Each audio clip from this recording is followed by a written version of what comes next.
community, family, faith. This is the Reclaimed American Podcast.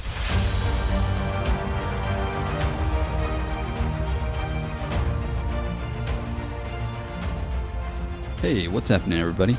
Welcome back to another episode of the Reclaimed American Podcast. I am your host, Shad Turner, and this is episode 30. I'm calling this one Family, Work, and More. I tell you, this week I think I ought to call it What the Hell, Oh My God, and Shoot Me Now. But that's another subject. It's just been a very trying week. Let's put it that way.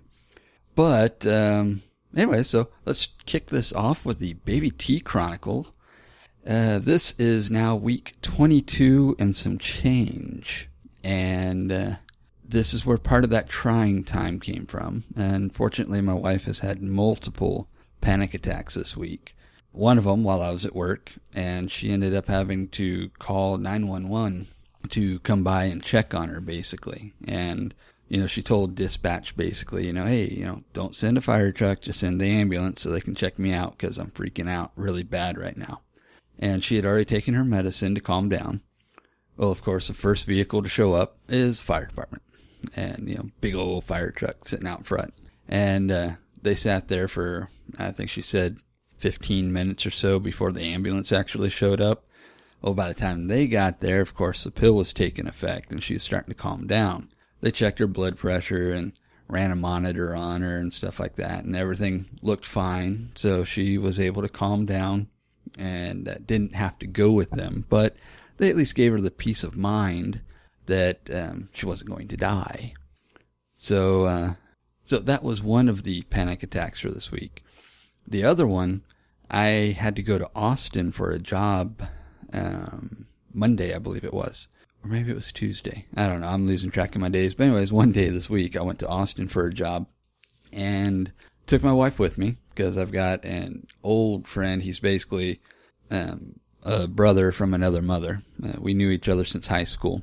And he lives in Austin. So I dropped my wife off at his place, went off, did the job that I had to do, got back. And by the time I got back to his house, he was already there. We're waiting for his wife to show up. And we all went out and had dinner together. Then started heading home. And of course, I have this issue when I drive, especially at night, where I start getting sleepy. Not a good thing when you're the one driving the vehicle. But anyway, so if we pull off at a gas station, I sleep for about 15, 20 minutes, get back on the road, make it home about 1 o'clock. Next thing I know, like 2:30 rolls around and my wife's smacking me on the back, having like a full-blown panic attack. But this one is like a rage attack. I'm glad she didn't have a knife because she would just like, stab the crap out of me with that one. But so anyway, so I get her, take a pill, get her start trying to calm down, but that just wasn't happening. So took her to the ER, let them look at her. The one nice thing about that visit, though, is they went ahead and rolled the ultrasound machine in, and they did a little scan of the baby. Sometimes they just do like the heart monitor check, but this time they did the full scan, and made sure everything looked all right in there. And sure enough, baby Daphne, she's just in there, dancing like she's at a rave, just little arms and legs going all over the place. She looked like she was having a good time, which kind of freaks Mama out because I swear sometimes it's like she's doing cartwheels in there. And, that just, when you're not used to something inside your belly punching you in the cooter, kind of freaks you out a little bit. That's how my wife phrases it. Thankfully, I don't have to worry about that, but I do get to deal with it. So, yeah. But anyway, so they said everything was fine, sent us back home. That particular day, I got back home, took like a 2-hour nap, and then got back up and headed off to work. So, yeah, that was a fun day. But so far, everything's good. And we've got our next doc visit this coming Monday. That'll be September 16th. And I think we'll be right at the 24-week mark at that point. Wait, no, that's next week. 23-week mark. So, yeah. So we'll be at 23 weeks. We're over that halfway mark, so we're like in that downhill stretch. But man, I tell you, now that the baby's getting bigger and more things are getting shifted around inside there, oh, that's just fucking with my wife hardcore. She's just like, ah. But anyway, so life is good though, because ultimately we're bringing our little gift from God into the world, and I can't wait. I'm excited about it. I'm scared about it. Yeah. But anyways, so going on to the work side, I mean, don't get me wrong. I enjoy what I do. There's a certain sense of comfort that my wife is lacking though, because she doesn't like the fact that I work up in the air. And, I tell her, hey, I'm wearing a harness. I got the hard hat, the gloves, the safety glasses. I'm tied off to shit. Not going to fall. But, it doesn't really do much to set her mind at ease because she knows I'm 30 to 60 feet up in the air. But, just to help kind of try to smooth things over, I have been looking. But I tell you, I almost swear that it's a joke trying to find a new job. Because, one, I'm already at the level of pay that a lot of the jobs I'm looking at give their senior guys. So, of course, and with the bills that I've got for the house and everything else, I can't take a pay cut. I've got to be where I'm at or better. So, yeah, if I'm getting, I find a job that sounds interesting, and then you either get the lowball offers, or it might actually be a better paying job, but then they don't give health benefits because it's like a contract gig. And at the moment, I've got to have the insurance. So it's been challenging. But like I said, at least the job I'm in now, I'm here, I'm stable. Insurance is already kicked in. The one nice thing is that if I do need time off for anything, all I've got to do is say, hey guys, I need a day off, or I need, I've got something I've got to do this morning, and then I can come in the afternoon. Whenever we are on call, we get to sit at the house. So that's nice. I've talked to some other people that work for other companies doing what I do. And they're like, oh man, yeah, if we're on call, we have to actually go and sit at the shop and do shop shit until they find some place for us to go. So, I'd rather sit my ass at the house and take care of stuff around here if I don't have anything better to do. So it's like, I can't complain. The bosses, the people that I work with, they're all really cool people. So, it is what it is, it's a service job.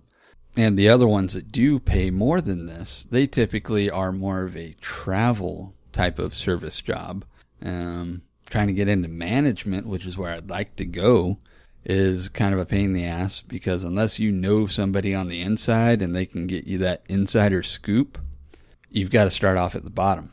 And it's really hard for an outsider to just come on in without knowing somebody in the organization. So for now, just sticking with where I'm at. Like I said, it's got its perks, so can't complain all that terribly much. But I will say a little bit more overtime would be awesome. Lately, there's been like zero overtime. And, that base pay, as I phrase it, that's a bitch to live on sometimes. So a little bit overtime, not much, 5-10 hours a week. That'd be awesome. So moving on from there, one of the other things that I am working on, especially after last week's episode with Emily from Emilu Photography, is sound quality. Like when I'm doing these solo shows, I'm just talking into the mic. It's a really nice mic, so the sound quality is pretty good. But when I do the interview shows, the way I've been setting it up and doing it is basically I stick a jack into my phone, run it to a speaker, and then put the mic in front of the speaker. And sometimes the audio quality is all right. Sometimes it's totally down in the dumps. And I was struggling with the way that last week's interview came out. So what I'm going to do moving forward is I'm going to try a couple of different ways of doing my phone calls, like doing more of a like maybe use Zoom or something like that to do an audio conference. The thing I have to figure out, because I've never actually used it for that, I've been in Zoom meetings and stuff of that nature where you just dial in, you enter your code, and boom, there you are. But I've never hosted one of those. So I've got to talk to a few people and see what I need to do to work that out.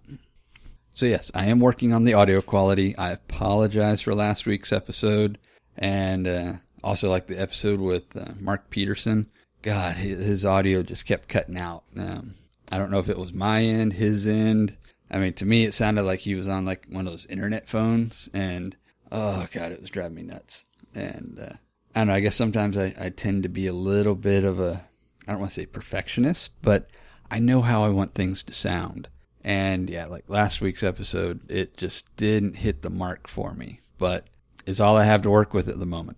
Now, for the family side of the show, this week, actually for the next 2.5 weeks, my wife's got some aunts that are visiting from Costa Rica. And two of them have been here before. And, you know, they're a blast to be with because they just want to go and see all the kinds of stuff. The third one, this is her first time coming to the United States. It's been like a lifelong dream of hers to always visit, but she never had a I don't want to say reason, but never really had a reason to come here outside of just saying that she wanted to. But because my wife's here and the rest of my wife's family is here, and her other two aunts were coming to visit anyways, we were able to get all the balls rolling, get the paperwork done, and now she's here.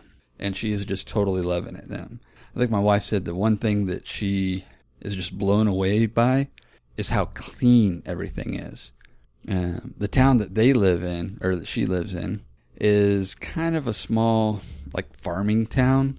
So you do have paved roads in the city, but out on the outskirts where they live, you've got the main road that's paved, but all the side roads are still dirt roads.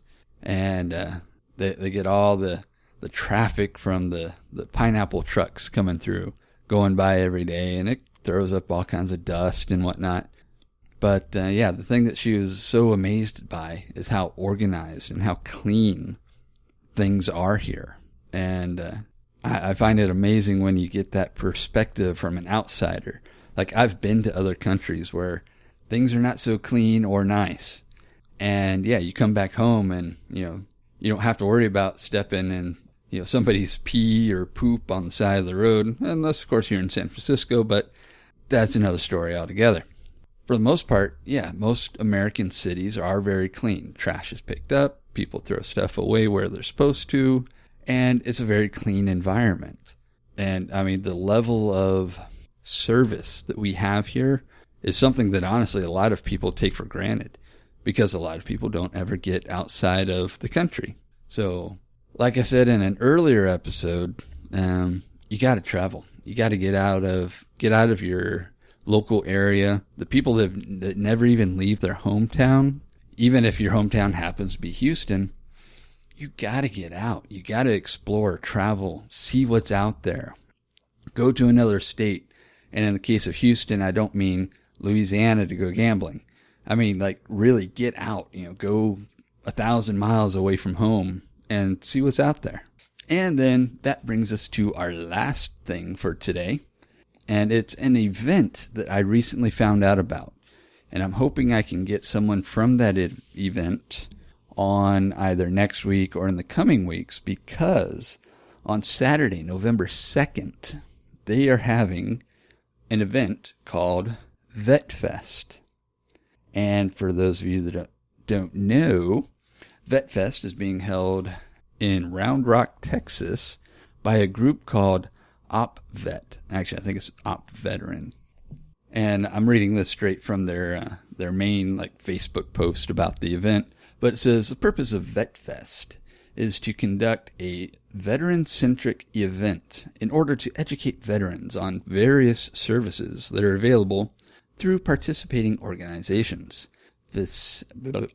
facilitate networking and collaboration between participating organizations, educate veterans on volunteer opportunities available through participating organizations in order to remain engaged with the veteran community, encourage socialization of veteran-owned businesses by having them on site as vendors, provide a day of education, prizes, and entertainment to Central Texas veterans during the Veterans Day season. So yeah, that's pretty much it. So that was like a brief rundown on it. I'm hoping, like I said, to get more info to share with y'all about it and the people that are hosting it. So consider this like the teaser, and there will be more to come. That I promise. But anyways, that's it. Today's episode's just short. Honestly, I'm tired. It's been a week, so I'm going to call it at that, and I will see y'all next time. I'm out. Thank you for listening to the Reclaimed American podcast. If you're ready to do more and be more, start by leaving us a rating and review on iTunes or Google Play. Then join our community on Facebook and Instagram at Reclaimed American, and join us over on our website at reclaimedamerican.us.